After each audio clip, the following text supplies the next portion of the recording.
തുടങ്ങിയില്ലായില്ല, പറന്നുപോയി.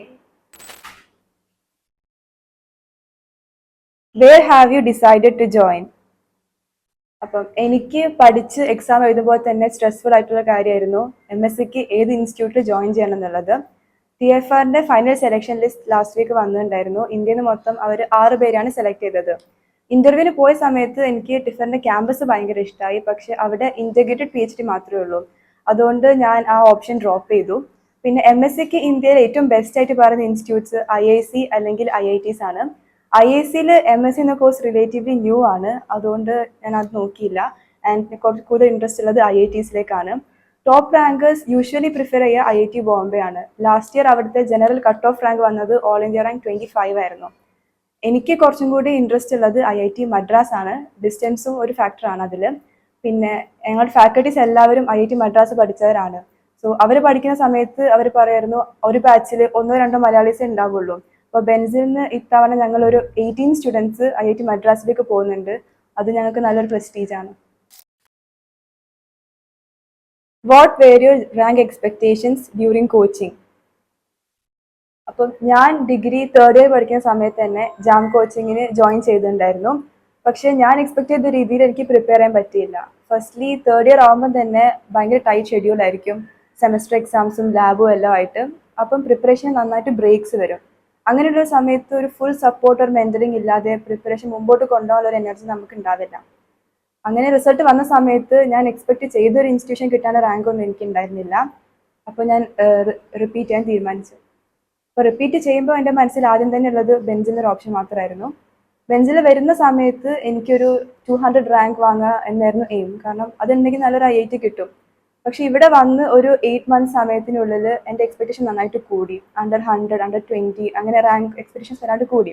അതിൻ്റെ main reason ഞങ്ങളുടെ ടീച്ചേഴ്സ് തന്നെയാണ്. കാരണം അവരെപ്പോഴും പറയായിരുന്നു സബ്ജക്ട് നോളജും ഹാർഡ് വർക്കും ഉണ്ടെങ്കിൽ ഏത് റാങ്കും ഈസിലി അച്ചീവബിൾ ആണെന്ന്. അവരെപ്പോഴും ഫസ്റ്റ് റാങ്ക് കിട്ടാൻ വേണ്ടിയാണ് ഞങ്ങളെ വർക്ക് ചെയ്യിപ്പിച്ചുകൊണ്ടിരുന്നത്. ഞങ്ങളുടെ പൊട്ടൻഷ്യൽ ഞങ്ങളെക്കാളും വിശ്വാസം ഉണ്ടായിരുന്നത് അവർക്ക് തന്നെയായിരുന്നു. പക്ഷെ അപ്പോഴും ഞങ്ങൾക്ക് ഈ സിംഗിൾ ഡിജിറ്റ് റാങ്ക് എന്ന് പറയുന്നത് ഒരു അൺഎക്സ്പെക്റ്റഡ് ആയിട്ടുള്ള കാര്യമായിരുന്നു. Why did you choose Bensil? ഞാൻ എത്ര കോൺഫിഡൻസോട് കൂടി റിപ്പീറ്റ് ചെയ്യാൻ തീരുമാനിച്ചത് തന്നെ ബെൻസിന്റെ ലാസ്റ്റ് റിസൾട്ട് കണ്ടിട്ടാണ്. കഴിഞ്ഞ കൊല്ലം ബെഞ്ചിൽ നിന്നും 3 സ്റ്റുഡൻസിനാണ് IICയിൽ സെലക്ഷൻ കിട്ടിയത്. ആ ഒരു റിസൾട്ടാണ് എന്നെ ഏറ്റവും കൂടുതൽ മോട്ടിവേറ്റ് ചെയ്തത്. പിന്നെ എൻ്റെ ഫ്രണ്ട്സും ലാസ്റ്റ് ഇയർ ബെഞ്ചിൽ കോച്ചിങ് എടുത്തിട്ടുണ്ടായിരുന്നു. അവർക്കൊക്കെ ഓൺഗോയിങ് സമയത്ത് തന്നെ IITയിൽ അഡ്മിഷൻ കിട്ടി. പിന്നെ ബെൻസിലെ സ്റ്റുഡൻസ് തന്നെയാണ് ലാസ്റ്റ് ഇയർ നടന്ന ഓൾമോസ്റ്റ് എല്ലാ എൻട്രൻസ് എക്സാമിനും ഫസ്റ്റ് വന്നത്. കുസാറ്റ് ആണെങ്കിലും MG യൂണിവേഴ്സിറ്റി, കാലിക്കറ്റ് യൂണിവേഴ്സിറ്റി, അതുപോലെ ഐസറിന്റെ അഡ്മിഷൻ ടെസ്റ്റ് എല്ലാത്തിനും ഫസ്റ്റ് വന്ന ബെഞ്ചിലെ സ്റ്റുഡൻസ് ആണ്. അതുകൊണ്ട് റിപ്പീറ്റ് ചെയ്യാൻ തീരുമാനിച്ചപ്പോൾ എനിക്ക് ബെഞ്ചിലല്ലാതെ വേറൊരു ഇൻസ്റ്റിറ്റ്യൂഷനെ പറ്റി ആലോചിക്കേണ്ടി വന്നില്ല. How was the coaching period? ഞാൻ ബെൻസിലിന്റെ ഓഫ്ലൈൻ റിപ്പീറ്റേഴ്സ് ബാച്ചിലായിരുന്നു. ഞങ്ങൾക്ക് ക്ലാസ്സസ് ജൂലൈ ടു ജാനുവരി ആയിരുന്നു ഉണ്ടായിരുന്നത്. അപ്പോൾ ഇനീഷ്യലി ഒരു 2 months ഞങ്ങൾ ഭയങ്കര കൂളായിരുന്നു. കാരണം എടുക്കുന്ന ചാപ്റ്റേഴ്സിന്റെ പ്രോബ്ലംസ് ഒക്കെ ചെയ്യാൻ സഫീഷ്യൻറ്റ് ടൈം ഉണ്ടായിരുന്നു. സോ ഇടയ്ക്കൊക്കെ മൂവി കാണുമായിരുന്നു. എന്നാലും ലൂസ് ആയിട്ടുള്ള ഷെഡ്യൂൾ ആയിരുന്നു. പക്ഷേ ഒരു ഒക്ടോബർ ആയ സമയത്ത് ഞങ്ങൾക്ക് നന്നായിട്ട് വർക്ക് ബർഡൻ കൂടി. കാരണം എടുക്കുന്ന ചാപ്റ്റേഴ്സും പഠിക്കണം, അതുപോലെ ഇതുവരെ എടുത്ത ചാപ്റ്റേഴ്സിന്റെ പ്രോപ്പർ റിവിഷനും നടക്കണം. ആൻഡ് എക്സാംസ് ഒക്കെ ഒരുപാട് വരാൻ തുടങ്ങിയപ്പം മാർക്ക് കുറയലും ആയി. അങ്ങനെ ചെറിയ സ്ട്രെസ്ഫുൾ പീരീഡ് ആയിരുന്നു അത്. പിന്നെ ഒരു ഡിസംബർ ജാനുവരി ആയ സമയത്ത് എല്ലാം ഒന്ന് പ്രോപ്പറായി സെറ്റിലായി. കാരണം എക്സാം സീരീസ് വന്നപ്പം അതിൽ സ്കോർ വരാൻ തുടങ്ങിയപ്പം നന്നായിട്ട് കോൺഫിഡൻസ് ഉണ്ടായി എക്സാം ഈസിലി ക്രാക്ക് ചെയ്യാൻ പറ്റുമെന്ന്. പിന്നെ റിവിഷൻ നടക്കുമ്പം നമുക്ക് എന്തായാലും ഒരു കോൺഫിഡൻസ് വരും. What were your preparation strategies? ഞാൻ എല്ലാ ചാപ്റ്റേഴ്സിനെയും അപ്രോച്ച് ചെയ്തത് സെയിം മെത്തേഡിലൂടെ ആയിരുന്നു. ആദ്യം അതിൻ്റെ ക്ലാസ്സസ് കേൾക്കും, പിന്നെ എക്സ്ട്രാ റീഡിങ് ചെയ്യും, പിന്നെ കുറച്ച് പ്രോബ്ലംസും. എക്സ്ട്രാ റീഡിങ്ങിന് വേണ്ടിയിട്ട് ഞാൻ മെയിൻലി യൂസ് ചെയ്തത് ബെൻസിൽ ആപ്പിൽ അതിൻ്റെ മെറ്റീരിയൽസ് ആയിരുന്നു. അധികം റെഫറൻസ് ടെക്സ്റ്റ് ഒന്നും നോക്കിയിട്ടില്ല. പിന്നെ പ്രോബ്ലംസ് പറയാനാണെങ്കിൽ ആപ്പിൽ തന്നെ ഒരു large pool of questions available ആണ്. അപ്പോൾ ഓരോ ചാപ്റ്ററിൻ്റെ വെയിറ്റേജ് അനുസരിച്ച് ആ ചാപ്റ്ററിൽ ഒരു 100 to 200 പ്രോബ്ലംസ് ചെയ്യുമായിരുന്നു. പിന്നെ നമുക്ക് മെയിനായിട്ട് വേണ്ടത് റിവിഷൻ ആണ്. അത് എനിക്കിപ്പം തീരെ ഇഷ്ടമില്ലാത്തൊരു പരിപാടിയാണ് പഠിച്ചു തന്നെ വീണ്ടും പഠിക്കുക എന്നുള്ളത്. പക്ഷെ അത് ഭയങ്കര ഇമ്പോർട്ടൻ്റ് ആണ്. അപ്പം ഞങ്ങൾക്ക് ബെൻസിൽ എല്ലാ മന്തിലും JAM syllabus based full test ഉണ്ടാവുമായിരുന്നു. അതുകൊണ്ട് ഒരു റൗണ്ട് തിയറി റിവിഷൻ അവിടെ കഴിയും. പിന്നെ ഡിസംബർ ആൻഡ് ജനുവരി ആണ് മെയിനായിട്ട് റിവിഷൻ ഉള്ള ടൈം. ആ സമയത്ത് മാക്സിമം PYQs ആൻഡ് പ്രോബ്ലംസും ചെയ്യുമായിരുന്നു. ഫെബ്രുവരി ഫസ്റ്റ് വീക്ക് ഗേറ്റും സെക്കൻഡ് വീക്ക് ജാമും, ഇങ്ങനെയാണ് എല്ലാ ഇയറും എക്സാംസ് നടക്കാറ്. അപ്പം ഗേറ്റിന്റെ ഒരു 1 വീക്ക് മുമ്പ് തന്നെ നമ്മൾ പുതുതായിട്ട് കാര്യങ്ങൾ പഠിക്കുന്നത് നിർത്തണം. ഓൾറെഡി പഠിച്ച കാര്യങ്ങൾ നമ്മൾ റിവൈസ് ചെയ്യാൻ കൂടുതൽ പ്രയോറിറ്റി കൊടുക്കണം. അതുപോലെ ഒരു എക്സാമിന്റെ ഒരു 1 വീക്ക് മുമ്പ് നമ്മൾ മോക്ക് ടെസ്റ്റ് എഴുതുന്നത് നിർത്തണം. കാരണം അതിൽ സ്കോർ കുറഞ്ഞു കഴിഞ്ഞാൽ നമ്മുടെ കോൺഫിഡൻസിന് അത് വല്ലാണ്ട് എഫക്റ്റ് ചെയ്യും. സോ ഫെബ്രുവരി ആ ഒരു ഫസ്റ്റ് വീക്ക് ഗേറ്റിന് വേണ്ടിയിട്ടും സെക്കൻഡ് വീക്ക് ജാമിന് വേണ്ടിയിട്ടും നമ്മൾ റിവൈസ് ചെയ്യുമ്പോൾ എല്ലാ കോൺസെപ്റ്റ്സും നമുക്ക് ഒന്നുകൂടെ ക്ലിയർ ആവും. നമ്മൾ ഒരു എക്സാം എത്ര നന്നായി ചെയ്യുന്നു എന്ന് ഡിറ്റർമൈൻ ചെയ്യുന്നത് നമ്മുടെ സബ്ജക്ട് നോളജ് മാത്രമല്ല, അതിന് വേറെ ഒരുപാട് ഫാക്ടേഴ്സ് ഉണ്ട്. അപ്പം എക്സാമിന്റെ തലേ ദിവസം നമ്മൾ ഹെവി ആയിട്ട് റിവൈസ് ചെയ്യുന്നത് ഒഴിവാക്കണം. മാക്സിമം കാം ആയിട്ട് ഇരിക്കാൻ ശ്രമിക്കണം. അതുപോലെ ദ ഡേ ഓഫ് എക്സാമും നമ്മൾ ടെൻഷൻ ഇല്ലാണ്ട് പോകണം. കാരണം ചിലപ്പോൾ നമ്മൾ ആലോചിക്കുമ്പോൾ നമുക്ക് തോന്നും പഠിച്ചതൊന്നും ഓർമ്മയില്ല. പക്ഷേ പാസ്റ്റ് ഒരു 7 to 8 months നമ്മുടെ വർക്ക് അവിടെ നമ്മളെ ബാക്കപ്പ് ചെയ്യാൻ എന്തായാലും ഉണ്ടാവും. പിന്നെ എക്സാം എഴുതുന്ന സമയത്ത് ആ ഒരു 3 hours നമ്മൾ ഫുള്ളി ഫോക്കസ്ഡ് ആയിട്ട് ഇരിക്കണം. ക്വസ്റ്റ്യൻസ് വായിക്കുമ്പം എല്ലാ ക്വസ്റ്റ്യനും വേർഡ് ബൈ വേർഡ് വായിക്കണം. കാരണം എന്തെങ്കിലും ഒന്ന് നമ്മൾ മിസ്സായി പോയി കഴിഞ്ഞാൽ നമ്മുടെ ഫുൾ ആൻസർ തെറ്റിപ്പോകും. അതുപോലെ എസ്പെഷ്യലി ഫിസിക്കൽ കെമിസ്ട്രിയുടെ കേസിൽ ഒരു ക്വസ്റ്റ്യൻ വായിച്ച് പ്രോബ്ലം സോൾവ് ചെയ്ത് കഴിഞ്ഞാലും ആൻസർ ചൂസ് ചെയ്യുന്നതിന് മുമ്പ് വീണ്ടും ആ ക്വസ്റ്റ്യൻ വായിക്കുമ്പം എക്സാമിനർ എന്താണ് ഉദ്ദേശിച്ചത് നമുക്ക് പ്രോപ്പറായിട്ട് മനസ്സിലാവും. അങ്ങനെ സ്ട്രെസ് ഫ്രീ ആയിട്ട് എക്സാം എഴുതി കഴിഞ്ഞാൽ നമുക്ക് എന്തായാലും എക്സാം ക്രാക്ക് ചെയ്യാൻ പറ്റും. Tips and tricks you suggest for JAM aspirants. ഞാനും ഒരുപാട് പേരുടെ അടുത്തുനിന്ന് ടിപ്സ് ആൻഡ് ട്രിക്സ് പഠിച്ചിട്ട് അത് എൻ്റെ ലൈഫിൽ എനിക്ക് എക്സിക്യൂട്ട് ആയി വർക്ക് ചെയ്ത കാര്യങ്ങളാണ് ഞാൻ നിങ്ങളോട് ഷെയർ ചെയ്യാൻ പോകുന്നത്. സോ ആദ്യം തന്നെ നമുക്ക് പ്രോപ്പറായിട്ട് ഒരു നോട്ട് വേണം. നമ്മൾ ക്ലാസ്സിൻ്റെ ലെക്ചർ നോട്ട്സ് ആണെങ്കിലും നമ്മൾ എക്സ്ട്രാ വായിച്ചുണ്ടാക്കുന്ന നോട്ട്സ് ആണെങ്കിലും അതുപോലെ പ്രോബ്ലം സോൾവ് ചെയ്യുമ്പോൾ നമുക്ക് കിട്ടുന്ന ടിപ്സ്, ഇതെല്ലാം കമ്പൈൻഡ് ആയിട്ട് ഓരോ ചാപ്റ്ററിൻ്റെ നോട്ട് നമ്മുടെ അടുത്ത് വേണം. ഒരു ചാപ്റ്ററിൻ്റെ നോട്ട്സ് പലയിടത്തായി കഴിയുമ്പോൾ നമുക്ക് റിവൈസ് ചെയ്യുമ്പോൾ അത് ഭയങ്കര ഡിഫിക്കൽട്ട് ആവും. സോ ഒരു നല്ല ഇൻഫോർമേറ്റീവ് ആയിട്ടൊരു നോട്ട്സ് ഉണ്ടാകുന്നത് ഭയങ്കര ഇമ്പോർട്ടൻ്റ് ആണ്. നല്ലൊരു നോട്ട് അത് നമുക്ക് ജാം എക്സാമിനും അത് കഴിഞ്ഞിട്ടുള്ള എൻട്രൻസ് എക്സാമിനും പിന്നെ ഫ്യൂച്ചറിൽ നമ്മൾ അറ്റൻഡ് ചെയ്യാൻ പോകുന്ന എല്ലാ ഇൻ്റർവ്യൂസിനും യൂസ്ഫുൾ ആയിരിക്കും. പിന്നെ സെക്കൻഡ് പോയിന്റ് എന്ന് പറയാനുള്ളത് മാക്സിമം എക്സാംസ് എഴുതുക എന്നുള്ളതാണ്. നമ്മുടെ മിസ്റ്റേക്സ് മനസ്സിലാക്കാനോ അല്ലെങ്കിൽ നമ്മുടെ സ്പീഡ് അളക്കാനോ ഏറ്റവും ബെസ്റ്റ് മെത്തേഡ് എന്നുള്ളത് കൂടുതൽ എക്സാംസ് എഴുതുക എന്നുള്ളതാണ്. നമ്മുടെ ബ്രെയിനിനെ 3 hours കണ്ടിന്യൂസ്ലി ഫോക്കസ് ചെയ്യാൻ വേണ്ടി ഒരു ട്രെയിനിങ് കൂടി ആയിരിക്കും അത്. ചിലപ്പോൾ പഠിക്കുന്ന സമയത്ത് നമ്മൾ ഒരുപാട് കാര്യങ്ങൾ മിസ്സായി പോകും. അപ്പോൾ എക്സാമിന് അത് റിലേറ്റഡ് ഒരു കോൺസെപ്റ്റ് വരുമ്പോഴാണ് നമ്മൾ എത്രത്തോളം ആ ഏരിയയിൽ സ്ട്രോങ് ആണെന്ന് നമുക്ക് മനസ്സിലാവുക. പിന്നെ ചെയ്യേണ്ട ഒരു കാര്യം, ട്രാക്ക് യുവർ റെക്കോർഡ്. നമ്മൾ ഡെയിലി പഠിക്കുന്ന കാര്യങ്ങൾ അല്ലെങ്കിൽ നമ്മൾ പഠിച്ച കാര്യങ്ങൾ അന്ന് നൈറ്റ് നമ്മൾ നോട്ട് ചെയ്ത് വെക്കണം. സോ എപ്പോഴെങ്കിലും നമ്മൾ ഡൗൺ ആയി പോകുന്ന സമയത്ത് നമ്മൾ ബാക്കിയുള്ള ഡേയ്സ് നമ്മൾ എത്ര വർക്ക് ചെയ്തിട്ടുണ്ട് എന്നുള്ളതിനൊരു സോളിഡ് പ്രൂഫ് അവിടെ ഉണ്ട്. And most importantly dream big. എൻ്റെ കാര്യത്തിൽ എന്നെക്കാൾ എക്സ്പെക്റ്റേഷൻസ് എൻ്റെ ടീച്ചേഴ്സിനും എൻ്റെ പാരൻസിനും ആയിരുന്നു. എൻ്റെ ആഗ്രഹം എന്നതിലുപരി അവരുടെ ആ ഒരു എക്സ്പെക്റ്റേഷൻ്റെ വെയിറ്റ് ആണ് എന്നെ ഹാർഡ് വർക്ക് ചെയ്യാൻ ഫോഴ്സ് ചെയ്തത്. സോ അതിൻ്റെ എല്ലാം ഫ്രൂട്ടാണ് എനിക്ക് ഈ results. How was Bensil classes and teachers? ഞാൻ ഏറ്റവും കൂടുതൽ ആൻസർ പറയാൻ ഇഷ്ടപ്പെടുന്ന ഒരു ക്വസ്റ്റ്യൻ ആണിത്. ഞാൻ എൻ്റെ പ്രിപ്പറേഷന് വേണ്ടി കംപ്ലീറ്റ്ലി ഡിപ്പെൻഡ് ചെയ്തത് ബെൻസിൻ്റെ ക്ലാസ്സസ് ആയിരുന്നു. ഞങ്ങൾക്ക് ഡെയിലി ഓഫ്ലൈൻ ആയിട്ട് 4 to 5 hours ക്ലാസ്സസ് ഉണ്ടാവുമായിരുന്നു. ഒരു ചാപ്റ്ററിൻ്റെ ക്ലാസ് എന്ന് പറയുന്നത് അതിൻ്റെ ഒരു 40% മാത്രമായിരിക്കും. ബാക്കി 60% നമ്മുടെ എഫേർട്ടാണ്. നമ്മൾ പ്രോബ്ലം ചെയ്തുകൊണ്ടും അല്ലെങ്കിൽ എക്സ്ട്രാ റീഡിങ് ചെയ്തുകൊണ്ടാണ് കവർ ചെയ്യേണ്ടത്. പക്ഷേ ബെൻസിൽ എടുക്കുന്ന ക്ലാസ്സസ് എല്ലാം ഫുൾ കോൺസെപ്റ്റ് കവർ ചെയ്യുന്നതുകൊണ്ട് നമ്മുടെ എക്സ്ട്രാ റീഡിങ്ങും പ്രോബ്ലം സോൾവിങ് ഭയങ്കര ഈസിയായി തോന്നാറുണ്ട്. പിന്നെ ഇവിടെ ഓഫ്ലൈൻ ക്യാമ്പസിലാവുമ്പം ഫാക്കൽറ്റീസ് എല്ലാവരും ഡേ നൈറ്റ് ഇവിടെ അവൈലബിൾ ആയിരിക്കും. മോർണിംഗ് ഒരു 6:30 ഒക്കെ ആകുമ്പോൾ അവർ എത്തിക്കഴിഞ്ഞാൽ മോസ്റ്റ് പ്രോബബ്ലി ഒരു 10:30 നൈറ്റ് 10:30 ആയിട്ടൊക്കെ അവർ ക്യാമ്പസ് ലീവ് ചെയ്യുള്ളൂ. സോ എപ്പം നമുക്ക് ഡൗട്ട് വന്നു കഴിഞ്ഞാലും അപ്പം തന്നെ നമുക്ക് ക്ലിയർ ചെയ്യാൻ പറ്റും. അത് പെൻഡിങ് ആക്കി വെക്കേണ്ട ആവശ്യം വരാറില്ല. പിന്നെ ടീച്ചേഴ്സിനെ പറ്റി പറയാനാണെങ്കിൽ ജാമിൽ ഒരു 200 റാങ്ക് എങ്കിലും വാങ്ങണമെന്ന് കരുതി വന്ന എനിക്ക് ജാമിൽ തന്നെ ഒരു 5th റാങ്കും CVTക്ക് ഓൾ ഇന്ത്യയിൽ ഫസ്റ്റ് റാങ്കും കിട്ടിയിട്ടുണ്ടെങ്കിലും അതിൻ്റെ ഫുൾ ക്രെഡിറ്റ് എൻ്റെ ടീച്ചേഴ്സിനാണ്. നമ്മൾ ഏതൊരു ഡ്രീമും അച്ചീവ് ചെയ്തതിൻ്റെ മോസ്റ്റ് ഇമ്പോർട്ടൻറ്റ് ഫാക്ടർ എന്നുള്ളത് നമ്മൾ അതിന് കേപ്പബിൾ ആണെന്ന് നമ്മൾ വിശ്വസിക്കുക എന്നുള്ളതാണ്. എൻ്റെ പൊട്ടൻഷ്യലിൽ എന്നെക്കാൾ കോൺഫിഡൻസ് ഉണ്ടായിരുന്നത് എൻ്റെ ടീച്ചേഴ്സിനാണ്. ഓരോ ദിവസവും they make you dream bigger. അപ്പം എൻ്റെ ഹാർഡ് വർക്കിനോടൊപ്പം തന്നെ ഈ കാര്യങ്ങളാണ് ഫുൾ എൻതൂസിയാസത്തോടു കൂടി പ്രിപ്പറേഷൻ കണ്ടിന്യൂ ചെയ്യാൻ എന്നെ ഹെൽപ്പ് ചെയ്തത്. കോച്ചിങ്ങിൻ്റെ ഒരു സെക്കൻഡ് ഹാഫ് എത്തിയ സമയത്ത് ഞങ്ങൾക്ക് പരസ്പരം നല്ല പോസിറ്റീവ് കോമ്പറ്റീഷൻ ഉണ്ടായിരുന്നു. അതുകൊണ്ട് തന്നെ IISc ഞങ്ങളിൽ നിന്നും 14 സ്റ്റുഡൻസ് സെലക്ട് ആയിട്ടുണ്ട്. അതുപോലെ IIT മദ്രാസിലേക്ക് തന്നെ 18 സ്റ്റുഡൻസിന് സെലക്ഷൻ കിട്ടിയിട്ടുണ്ട്. അപ്പൊ അതിന്റെ മെയിൻ റീസൺ എന്ന് പറഞ്ഞാൽ ടീച്ചേഴ്സ് 1-on-1 എല്ലാ സ്റ്റുഡൻസിനെയും സപ്പോർട്ട് ചെയ്യാറുണ്ട്. പിന്നെ ഞങ്ങൾക്ക് ഫിസിക്കൽ കെമിസ്ട്രി എടുക്കാറുള്ളത് ഇജാസ് സാർ ആയിരുന്നു. സാറിന്റെ ക്ലാസ്സിൽ തന്നെ സാർ A to Z എല്ലാ കോൺസെപ്റ്റ്സും കവർ ചെയ്യായിരുന്നു. സോ വേറൊരു സോഴ്സ് തപ്പിപ്പോയി ടൈം വേസ്റ്റ് ചെയ്യേണ്ട ആവശ്യം ഞങ്ങൾക്കില്ലായിരുന്നു. ആ ടൈം കൂടി ഞങ്ങൾ പ്രോബ്ലം സോൾവിംഗ് ഇൻവെസ്റ്റ് ചെയ്ത് അത് കുറച്ചും കൂടി എഫിഷ്യൻ്റ് ആക്കാൻ നോക്കി. പിന്നെ സാർ ആണെങ്കിൽ ഓഫ്ലൈൻ ക്യാമ്പസിൽ എപ്പോഴും അവൈലബിൾ ആവുന്നതുകൊണ്ട് ഏത് സമയത്ത് ഞങ്ങൾ ഡൗട്ട് ചോദിക്കാൻ വരുമായിരുന്നു. ആൻഡ് സപ്പോസ് ആ ഡൗട്ട് സാറിന് ഇപ്പോൾ കൺഫ്യൂഷൻ ഒരു കാര്യമാണെങ്കിൽ സാർ അപ്പോൾ തന്നെ ഫുൾ റെഫർ ചെയ്തിട്ട് ഞങ്ങൾക്ക് അത് ക്ലിയർ ചെയ്ത് തരുമായിരുന്നു. എനിക്ക് പഠിക്കാൻ റിലേറ്റീവ്ലി ഇഷ്ടം കുറഞ്ഞൊരു ടോപ്പിക്കാണ് ഓർഗാനിക് കെമിസ്ട്രി. പക്ഷെ അത് ഞാൻ ഇത്ര ഫ്ലുവൻ്റ് ആയിട്ട് ഇപ്പോഴും എക്സാമിനും ചെയ്യുന്നുണ്ടെങ്കിൽ അതിന്റെ മെയിൻ റീസൺ റംഷാദ് സാറാണ്. സാറിന്റെ ക്ലാസ്സിൽ ഇരിക്കാൻ സത്യം പറഞ്ഞാൽ ഭയങ്കര പേടിയാണ്. കാരണം ഏത് മൊമെന്റാണ് നമ്മൾ ബോർഡിലേക്ക് വിളിക്കുന്ന പറയാൻ പറ്റില്ല. ഡെയിലി ഒരു 10 പേരോട് സാർ ക്വസ്റ്റ്യൻ ചോദിക്കുന്നു, ബോർഡിലേക്ക് വിളിക്കുകയും ചെയ്യും. സോ ഒരു ദിവസം പഠിച്ച കാര്യം റിവൈസ് ചെയ്യാണ്ട് നെക്സ്റ്റ് ഡേ ക്ലാസ്സിൽ പോയിരിക്കാൻ പറ്റില്ല. ഓർഗാനിക്കിന്റെ കേസിലാണെങ്കിൽ ഞങ്ങളുടെ പ്രിപ്പറേഷൻ ഒരിക്കലും ജാം സിലബസ് ലെവലിൽ ലിമിറ്റഡ് ആയിരുന്നില്ല. കാരണം ക്ലാസ്സിൽ എപ്പോഴും സാർ അഡ്വാൻസ് ലെവൽ പ്രോബ്ലംസ് ആണ് ചെയ്യിപ്പിക്കാറ്. ഒന്നെങ്കിൽ ഗേറ്റിന്റെ പ്രോബ്ലംസ് അല്ലെങ്കിൽ ടിഫിന്റെ പ്രോബ്ലംസ്. അത് ചെയ്യുമ്പോൾ നമുക്ക് ഭയങ്കര ബുദ്ധിമുട്ടായിരുന്നു. പക്ഷേ അത് കാരണമാണ് ഞങ്ങളുടെ ക്ലാസ്സിൽ ഗേറ്റ് ഒരു PG ലെവൽ എക്സാം ആണെങ്കിൽ പോലും ഞങ്ങൾ ഡിഗ്രി സ്റ്റുഡൻസ് അറൌണ്ട് 25 പേർക്ക് ഗേറ്റ് ക്വാളിഫൈ ചെയ്യാൻ പറ്റിയിട്ടുണ്ട്. അതുപോലെ എനിക്ക് നല്ലൊരു റാങ്ക് ഗേറ്റിന് കിട്ടാൻ റീസണും അങ്ങനെയും ടഫ് പ്രോബ്ലംസിലൂടെ ആദ്യം കടന്നു പോയതുകൊണ്ടാണ്. അങ്ങനെ അഡ്വാൻസ്ഡ് ആയിട്ട് പഠിച്ചതുകൊണ്ട് തന്നെയാണ് ജാം കഴിഞ്ഞിട്ട് ഒരുപാട് ഇന്റർവ്യൂ അറ്റൻഡ് ചെയ്യുമ്പം നമുക്കത് ഭയങ്കര യൂസ്ഫുൾ ആയി തോന്നി. കാരണം ഈവൻ IIC പോയി കഴിഞ്ഞാലും അവർ ബേസിക് ലെവൽ ക്വസ്റ്റ്യൻസ് വെച്ച് സ്റ്റാർട്ട് ചെയ്യും, പക്ഷെ പിന്നെ അവർ അത് അഡ്വാൻസ് ആയിട്ട് മാറ്റും. സോ നമ്മൾ പഠിക്കുന്നത് നമ്മൾ ഓൾറെഡി പഠിച്ച് വന്നത് ആ ഒരു ലെവലായതുകൊണ്ട് നമുക്ക് എല്ലാ ക്വസ്റ്റ്യൻസിനും ആൻസർ ചെയ്യാൻ പറ്റിയിട്ടുണ്ട്. എസ്പെഷ്യലി ഓർഗാനിക് എനിക്ക് ഭയങ്കര ഡിഫിക്കൽട്ട് ആയതുകൊണ്ട് എനിക്ക് സാറിന്റെ നല്ല സപ്പോർട്ട് കിട്ടിയിട്ടുണ്ട്.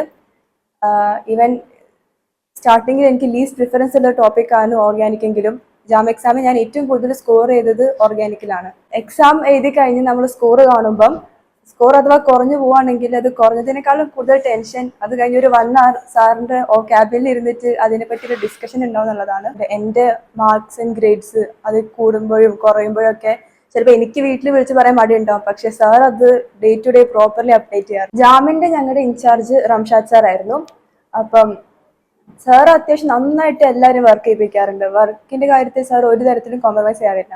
പക്ഷേ ബാക്കി എല്ലാ കേസിലും സാർ ഭയങ്കര ലിബറൽ ആയിരുന്നു. ഇപ്പം ഹോസ്റ്റലിൽ തന്നെ ആർക്കെങ്കിലും ഇപ്പം നമുക്ക് മെന്റലി ഡൗൺ ആയി തോന്നുകയാണെങ്കിൽ ആദ്യം പോവാൻ റംഷാദ് സാർ അടുത്താണ്. പിന്നെ തിരിച്ചു വരുന്നത് ഫുൾ മോട്ടിവേഷനോട് കൂടിയായിരിക്കും. ക്ലാസ്സിൽ നിന്ന് ഞങ്ങൾ മോട്ടിവേറ്റ് ചെയ്യാൻ വേണ്ടിയിട്ട് സാർ ഇങ്ങനെ പറയായിരുന്നു, അറ്റ്ലീസ്റ്റ് 10 പേരെങ്കിലും IIC പോകണമെന്ന്. IIC ആകെ 24 സീറ്റ് MSCക്കുള്ളൂ. അപ്പം സാർ ഇങ്ങനെ പറയുന്ന സമയത്ത് ഞങ്ങൾക്കതൊരു തമാശയായിട്ട് തോന്നിയത്. പക്ഷെ റിസൾട്ട് വന്ന സമയത്ത് ആ 24 സീറ്റ്സിൽ 14 സീറ്റ്സും ബെഞ്ചിലെ സ്റ്റുഡൻസ് തന്നെയായിരുന്നു. അപ്പം ഞങ്ങളെ സംബന്ധിച്ചിടത്തോളം അത് വലിയൊരു അച്ചീവ്മെന്റ് ആണ്. ജാം എക്സാം കഴിഞ്ഞിട്ട് ഞങ്ങൾ എല്ലാവരും ഹോസ്റ്റൽ വെക്കേറ്റ് ചെയ്ത് പോയതായിരുന്നു. ആൻഡ് ഒരു 2 ദിവസം കഴിഞ്ഞ് സ്കോർ കാൽക്കുലേറ്റ് ചെയ്തപ്പം എനിക്ക് അറൌണ്ട് 84 മാർക്സ് ഉണ്ടായിരുന്നു. അപ്പം ഫുള്ളി ഹാപ്പി ആയി. ഇനി വേറൊരു എൻട്രൻസ് എക്സാം എഴുതണ്ട എന്നുള്ള രീതിയിലായി. പക്ഷേ സാർ സമ്മതിച്ചില്ല. CET എക്സാം എന്തായാലും എഴുതണം, ഫസ്റ്റ് റാങ്ക് തന്നെ എയിം ചെയ്ത് എഴുതണം എന്ന് പറഞ്ഞു. അപ്പം എനിക്ക് വലിയ ഇൻട്രസ്റ്റ് ഉണ്ടായിരുന്നു. കാരണം CET-ൽ അവർ ഓരോ സബ്ജക്റ്റിലും ടോപ്പിനെ മാത്രമേ അനൗൺസ് ചെയ്യുള്ളൂ. അപ്പം നമ്മൾ അഥവാ സെക്കൻഡ് റാങ്ക് പോലും ആയിക്കഴിഞ്ഞാൽ നമുക്ക് അത് അറിയാൻ പറ്റില്ല. അങ്ങനെ എൻ്റെ പാരൻസ് വഴി കോൺടാക്ട് ചെയ്തിട്ടാണ് സാറ് എന്നെ തിരിച്ച് ഹോസ്റ്റലിലേക്ക് വിളിച്ചത്. അപ്പം പ്രിപ്പറേഷൻ്റെ സമയത്ത് എനിക്കത് ഭയങ്കര ഫ്രസ്ട്രേഷൻ ആയിരുന്നു. കാരണം ചെറിയൊരു ബ്രേക്ക് വന്നു ജാമിൻ്റെ CET-ൻ്റെ ഇടയിൽ. ആൻഡ് പഠിച്ചത് വീണ്ടും പഠിക്കാന്ന് പറയുമ്പം അതും ഇൻട്രസ്റ്റ് ഇല്ലാണ്ട് പഠിക്കാന്ന് പറയുമ്പോൾ ഭയങ്കര ഡിഫിക്കൽട്ടായിരുന്നു. പക്ഷേ സർപ്രൈസിംഗ്ലി എനിക്ക് ഫസ്റ്റ് റാങ്ക് തന്നെ വന്നു. ആൻഡ് അത് കിട്ടിക്കഴിഞ്ഞപ്പോഴാണ് അതിൻ്റെ ഒരു ഇമ്പാക്റ്റ് മനസ്സിലായത്. കാരണം ജാമിൻ്റെ ആ ഒരു 5th റാങ്കിനേക്കാളും എനിക്ക് വാല്യൂ കിട്ടിയത് CET-ൽ ഫസ്റ്റ് റാങ്കിലാണ്. ഒരുപാട് എൻ്റെ പഠിച്ച കോളേജസിൽ നിന്നാണെങ്കിലും സ്കൂളിൽ നിന്നാണെങ്കിലും എന്നെ ടോക്കിനൊക്കെ വിളിച്ചിട്ടുണ്ടായിരുന്നു. പിന്നെ CET-ൻ്റെ റിസൾട്ട്സ് അറിഞ്ഞ ശേഷം ഞാൻ ടിഫറിൻ്റെ ഇൻ്റർവ്യൂ പ്രിപ്പറേഷൻ വേണ്ടി ഹോസ്റ്റലിൽ നിൽക്കുമായിരുന്നു. ആ സമയത്താണ് മനോരമയിൽ നിന്ന് അവർ ഇൻ്റർവ്യൂവിന് വന്നത്.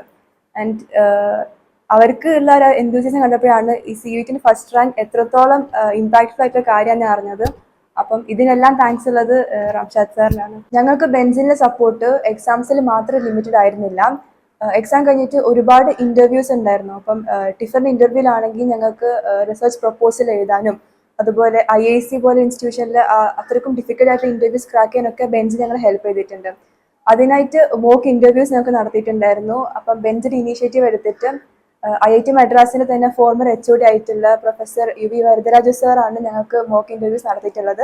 ആള് ബെഞ്ചിന്റെ മെന്ററാണ്. അപ്പം ഇതെല്ലാം തന്നെ ഞങ്ങൾക്ക് ഒരു ഓവറോൾ അച്ചീവ്മെന്റിന് ഹെൽപ്പ് ചെയ്തിട്ടുണ്ട്. How was the learning atmosphere at Bensil? Bensil ഞാൻ കോച്ചിങ് എടുത്ത ആ ഒരു 7 months it was splendid for me. അതിന്റെ മെയിൻ റീസൺ ബെൻസിലിന്റെ ഓഫ്ലൈൻ ക്യാമ്പസും അതിന്റെ ലൊക്കേഷനും ആണ്. ഞാൻ പഠിക്കുമ്പോൾ പെട്ടെന്ന് ഡിസ്ട്രാക്ട് ആവുന്ന ഒരാളാണ്. അപ്പം എനിക്ക് ഫുള്ളി ഫോക്കസ് ചെയ്ത് വർക്ക് ചെയ്യാനുള്ള ഒരു കാം അറ്റ്മോസ്ഫിയർ ബെൻസിൽ ഉണ്ടായിരുന്നു. പിന്നെ ഇടയ്ക്ക് ടഫ് ടോപ്പിക്സ് ഒക്കെ വരുന്ന സമയത്ത് ഞങ്ങൾ ഗ്രൂപ്പായിട്ടിരുന്ന് പഠിക്കും. അപ്പം ഞങ്ങളുടെ റൂമിൽ 5 പേരായിരുന്നു ഉള്ളത്. അതിൽ 4 പേരും IIT മദ്രാസ് തന്നെയാണ് പോകുന്നത്. അപ്പം ജാമ്യന് ഓൾ ഇന്ത്യ റാങ്ക് 17 കിട്ടിയ ആളും എൻ്റെ റൂംമേറ്റ് ആയിരുന്നു. അപ്പം നമ്മളെപ്പോലെ തന്നെ ഡിറ്റർമൈൻഡ് ആയിട്ട് വർക്ക് ചെയ്യുന്നവരാണ് നമ്മുടെ റൂംമേറ്റ്സ് എങ്കിൽ നമ്മുടെ പ്രിപ്പറേഷൻ്റെ ക്വാളിറ്റി നന്നായിട്ട് ബൂസ്റ്റ് ആവും. പിന്നെ ബെഞ്ചിലെ ഹോസ്റ്റലിനെ പറ്റി പറയാനാണെങ്കിൽ ഞാൻ ആദ്യമായിട്ടാണ് ഒരു ഹോസ്റ്റലിൽ നിൽക്കുന്നത്. സോ ബെഞ്ചിലെ ഹോസ്റ്റൽ ലൈഫ് എനിക്ക് ബിയോണ്ട് എക്സ്പെക്ടേഷൻസ് ആയിരുന്നു. പഠിച്ച് നമ്മൾ ബേൺ ഔട്ട് ആയിരിക്കുന്ന സമയത്തൊക്കെ ഇടയ്ക്ക് റൂമിൽ പുറത്തിറങ്ങി കഴിഞ്ഞാൽ നമുക്കൊരു ബ്യൂട്ടിഫുൾ വ്യൂ ആണുള്ളത്. പിന്നെ ബെൻസിൽ ക്ലാസ് റൂംസും മെസ്സും ഹോസ്റ്റലും എല്ലാം ഒരു കോമ്പൗണ്ടിനകത്തായതുകൊണ്ട് അത് ഭയങ്കര കൺവീനിയന്റ് ആയിരുന്നു. പിന്നെ ഹോസ്റ്റലിൽ ഞങ്ങളുടെ ഒരു അപ്പാർട്ട്മെന്റിൽ ടീച്ചേഴ്സ് തന്നെ ജാം സ്റ്റുഡൻസിനെയും നെറ്റിലെ സ്റ്റുഡൻസിനെയും കമ്പൈൻഡ് ആയിട്ട് ഇട്ടിരുന്നത്. അപ്പം ഇനീഷ്യലി ഞങ്ങൾക്ക് അതൊരു അത്ര ഇൻട്രസ്റ്റിംഗ് തോന്നിയില്ല. കാരണം ഹാഫ് ഞങ്ങളുടെ ബാച്ചിലുള്ളവരും ഹാഫ് അല്ലാത്തവരും ആകുമ്പം അതത്ര ഫണ്ണില്ല. പിന്നെ പ്രിപ്പറേഷന്റെ സമയത്ത് ഞങ്ങൾക്കത് ഭയങ്കര യൂസ്ഫുൾ ആയി. കാരണം പഠിക്കുമ്പോൾ ഉണ്ടാവുന്ന ചെറിയ ചെറിയ ഡൗട്ട്സ് ആണെങ്കിലും അത് നമുക്ക് നെറ്റിലെ സ്റ്റുഡൻസിനോട് ചോദിച്ച് ക്ലിയർ ചെയ്യാൻ പറ്റും. എപ്പോഴും നമ്മൾ ടീച്ചേഴ്സിന് അടുത്ത് പോകേണ്ട ആവശ്യം വരില്ല. Best 3 moments at Bensil. എൻ്റെ ബെൻസിലെ പാസ്റ്റ് 7 months എന്ന് പറഞ്ഞാൽ അത് ഭയങ്കര ഇവന്റ്ഫുൾ ആയിരുന്നു. അപ്പൊ അതിലൊരു ബെസ്റ്റ് 3 moments എനിക്ക് ലിമിറ്റ് ചെയ്യാൻ പറ്റില്ല. ഞങ്ങളിവിടെ റിപ്പീറ്റേഴ്സ് ആണെങ്കിൽ കൂടി ഇവിടെ ഫുള്ളി സ്ട്രെസ്ഫുൾ ആയിട്ട് ഒരു കോച്ചിങ് അറ്റ്മോസ്ഫിയർ അല്ല ഉള്ളത്. ഞങ്ങൾക്ക് ഇവിടെ ഒരുപാട് എന്റർടൈൻമെന്റ് ഉണ്ട്. ഞങ്ങൾക്ക് ബെഞ്ചിൽ ഒരു തവണ ഓണം സെലിബ്രേഷൻ ഉണ്ടായിരുന്നു. പിന്നെ എല്ലാ മന്തും ഞങ്ങൾക്കൊരു മിനി ക്യാമ്പിംഗ് പോലെ CSIR ആൻഡ് ജാം സ്റ്റുഡൻസിന്റെ ഒരു മീറ്റപ്പ് ഉണ്ടാവും. അപ്പം ആ ഡേയ്സ് ഞങ്ങൾക്ക് നല്ല ഗ്രാൻഡ് ആയിട്ട് ഡിന്നർ ഒക്കെ ആയിരിക്കും ഉണ്ടാവുക. പിന്നെ ഞങ്ങൾക്ക് മന്ത്ലി എക്സാംസ് ഉണ്ടാവുമായിരുന്നു. അപ്പൊ അത് മോസ്റ്റ്ലി സൺഡേസ് ആണ് ഉണ്ടാവാറ്. അത് കഴിഞ്ഞ് ഒന്ന് റിലാക്സ് ചെയ്യാൻ വേണ്ടി ഞങ്ങൾ റൂമിലുള്ളവരും കൂടി ഔട്ടിങ്ങിനൊക്കെ പോകും. പിന്നെ ചില സമയത്ത് ടീച്ചേഴ്സ് തന്നെ ഇനീഷ്യേറ്റീവ് എടുത്തിട്ട് ഒരു ട്രിപ്പ് ഒക്കെ പ്ലാൻ ചെയ്യാൻ പറയും. അങ്ങനെ ഞങ്ങൾ ഒരു തവണ ട്രിപ്പ് പോയിട്ടുമുണ്ട്. എൻ്റെ ഏറ്റവും ബെസ്റ്റ് മൊമെന്റ് എന്ന് പറയുന്നത് ജാമിന്റെ റിസൾട്ട് വന്ന സമയമായിരുന്നു. ഞാനും കൃഷ്ണപ്രിയ, ഹരിചന്ദൻ ഞങ്ങൾ 3 പേരും ബെഞ്ചിൽ തന്നെ ഉണ്ടായിരുന്നു റിസൾട്ട് അറിയുമ്പം. അപ്പം റിസൾട്ട് വരുന്ന ആ ദിവസം സാർ ഞങ്ങളെ ഓഫീസിലേക്ക് വിളിച്ചിരുത്തി. ഇവൻ റിസൾട്ട് അറിയുന്നതിന് ഒരുപാട് സമയം മുമ്പ് വിളിച്ചിരുത്തി ഇങ്ങനെ ടെൻഷൻ എടുപ്പിക്കായിരുന്നു. പക്ഷേ താങ്ക്ഫുള്ളി ഞങ്ങൾക്ക് 3 പേർക്കും നല്ല റാങ്ക് ആണുള്ളത്.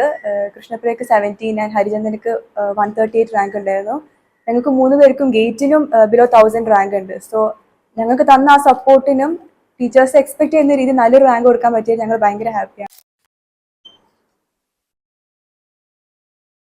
What is your future plan? ഇനിയിപ്പം 2 year IIT-യിൽ MSc ചെയ്യണം. അത് കഴിഞ്ഞ് അബ്രോഡ് എനിക്ക് PhD ചെയ്യാനാണ് ഇൻട്രസ്റ്റ് ഉള്ളത്. എൻ്റെ എയിം എന്ന് പറഞ്ഞാൽ ഒരു റിസർച്ച് സയന്റിസ്റ്റ് ആവാന്നുള്ളതാണ്. സോ അതിനു വേണ്ടി വർക്ക് ചെയ്യണം. Is taking A gap year worth it? ഞാൻ ജാം എക്സാമിന്റെ റിസൾട്ട്സ് വന്നപ്പോഴേ റിപ്പീറ്റ് ചെയ്യാൻ ഉറപ്പിച്ചതായിരുന്നു.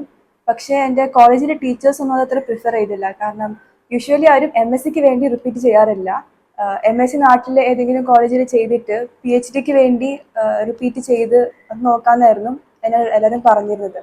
പക്ഷേ എനിക്ക് MSc ഏതെങ്കിലും ഒരു IIT തന്നെ ചെയ്യണമെന്ന് ആഗ്രഹമുള്ളതുകൊണ്ടാണ് ഞാൻ റിപ്പീറ്റിംഗ് റിസ്ക് ആണെങ്കിൽ ആ റിസ്ക് എടുത്തത്. പക്ഷേ അതിനുവേണ്ടി ഒരിക്കലും റിഗ്രറ്റ് ചെയ്യാൻ ഞാൻ ഉറപ്പിച്ചു. കാരണം കെമിസ്ട്രിയിൽ ഒരുപാട് കാര്യങ്ങൾ ഞാൻ ഈ ഒരു 7 months പഠിച്ചെടുത്തിട്ടുണ്ട്. ആൻഡ് റിസൾട്ട് വന്നപ്പോൾ തന്നെ എൻ്റെ റിപ്പീറ്റ് ചെയ്യാന്നുള്ളൊരു ഡിസിഷൻ കാരണം ഇപ്പോൾ ഞാനും ഹാപ്പിയാണ്. എൻ്റെ സറൗണ്ടിങ്സിലുള്ളവരും എൻ്റെ ടീച്ചേഴ്സ് ആണെങ്കിലും പാരൻസ് ആണെങ്കിലും എല്ലാവരും ഹാപ്പിയാണ്. സോ റിപ്പീറ്റ് ചെയ്യുന്നുള്ള എൻ്റെ decision it was worth it. How do you feel after these huge achievements? നമ്മുടെ ഈ അച്ചീവ്മെന്റ്സ് ഒക്കെ എത്ര ഇമ്പാക്ട്ഫുൾ ആണെന്ന് അറിയണമെങ്കിൽ 7 months മുമ്പ് നമ്മൾ എങ്ങനെയായിരുന്നു എന്നുള്ളതും ഇപ്പം നമുക്ക് സറൗണ്ടിങ്സിന് കിട്ടുന്ന വാല്യൂ ആൻഡ് റെസ്പെക്ട് അത് കമ്പയർ ചെയ്യുമ്പോഴാണ് മനസ്സിലാവുക. And all thanks to Bensil. എൻ്റെ ഈ എല്ലാ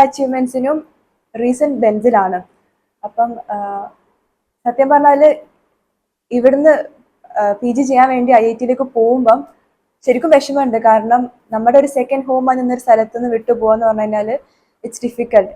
എൻ്റെ ഈ സക്സസിലേക്ക് കോൺട്രിബ്യൂട്ട് ചെയ്ത ഒരുപാട് പേരുണ്ട്. എൻ്റെ പാരൻസ് ആണെങ്കിലും ടീച്ചേഴ്സ് ആണെങ്കിലും ഫ്രണ്ട്സ് ആണെങ്കിലും. അപ്പം ആകെയുള്ളൊരു ആശ്വാസം എന്താന്ന് പറഞ്ഞാൽ ഇവിടുന്ന് പോകുമ്പോൾ ഞങ്ങൾ 18 സ്റ്റുഡൻസ് ഒപ്പരാണ് IIT-യിലേക്ക് പോകുന്നത്. സോ ബെൻസിൽ മെമ്മറീസ് ഞങ്ങൾക്ക് അവിടെ റിക്രിയേറ്റ് ചെയ്യാമല്ലോ.